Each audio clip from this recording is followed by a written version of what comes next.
आज की सबसे बड़ी खबर, प्रधानमंत्री नरेंद्र मोदी इजराइल दौरे पर रवाना हो चुके हैं।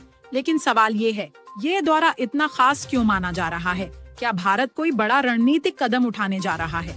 आइए समझते हैं पूरी खबर विस्तार से। प्रधानमंत्री मोदी का यह दौरा ऐसे समय पर हो रहा है जब मध्य पूर्व में तनाव की स्थिति बनी हुई है।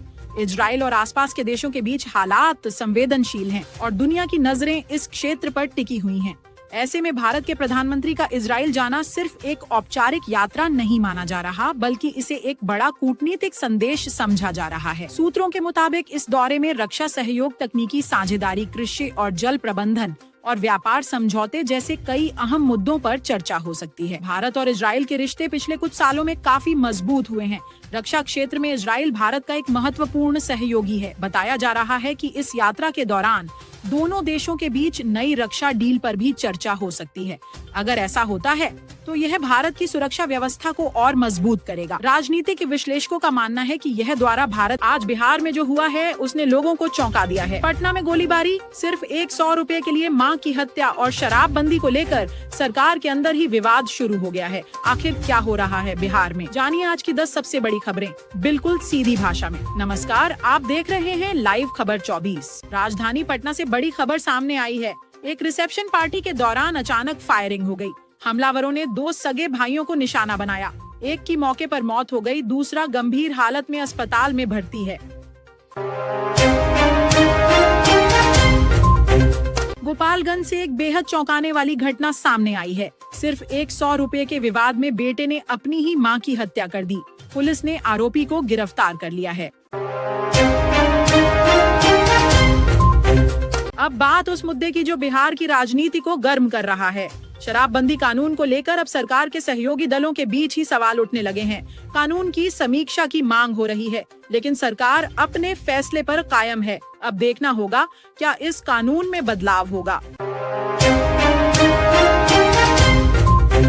इसी बीच विपक्ष ने सरकार पर बड़ा हमला बोला है। आरोप लगाया गया है कि नीतियों के जरिए समाज के कुछ वर्गों को नुकसान पहुंचाया जा रहा है। इस बयान के बाद सियासत और तेज हो गई है। आने वाले दिनों में यह मुद्दा और बड़ा बन सकता है। बिजली चोरी अब गूगल अर्थ से ट्रेस की जाएगी। सरकार की प्रधानमंत्री किसान सम्मान निधि योजना के तहत किसानों को सालाना 6,000 रुपए 3 किस्तों में दिए जाते हैं। अगली किस्त को लेकर कई किसानों के मन में सवाल है। जिन किसानों ने अभी तक EKYC पूरा नहीं किया है, उनकी किस्त अटक सकती है। अब बात करते हैं बिहार के इंफ्रास्ट्रक्चर से जुड़ी बड़ी योजना की। सोनपुर में नया ग्रीनफील्ड एयरपोर्ट बनाने की तैयारी। इस एयरपोर्ट के बनने से पटना एयरपोर्ट का दबाव कम होगा और राज्य के दूसरे हिस्सों को भी हवाई सुविधा मिल सकेगी। इससे व्यापार, पर्यटन और स्थानीय रोजगार तीनों को फायदा होने की उम्मीद है। यानी यह सिर्फ एयरपोर्ट नहीं, बल्कि पूरे क्षेत्र की आर्थिक गति बदल सकता है।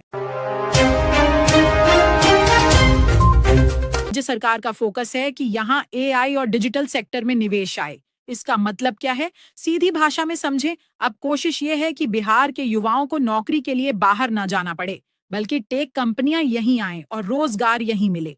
अगर यह योजना सफल होती है तो आने वाले समय में IT ट्रेनिंग सेंटर, स्टार्टअप और डिजिटल काम के अवसर बढ़ सकते हैं। अब बात करते हैं बिहार के इंफ्रास्ट्रक्चर से जुड़ी बड़ी योजना की। सोनपुर में नया ग्रीनफील्ड एयरपोर्ट बनाने की तैयारी। इस एयरपोर्ट के बनने से पटना एयरपोर्ट का दबाव कम होगा और राज्य के दूसरे हिस्सों को भी हवाई सुविधा मिल सकेगी। इससे व्यापार, पर्यटन और स्थानीय रोजगार तीनों को फायदा होने की उम्मीद है।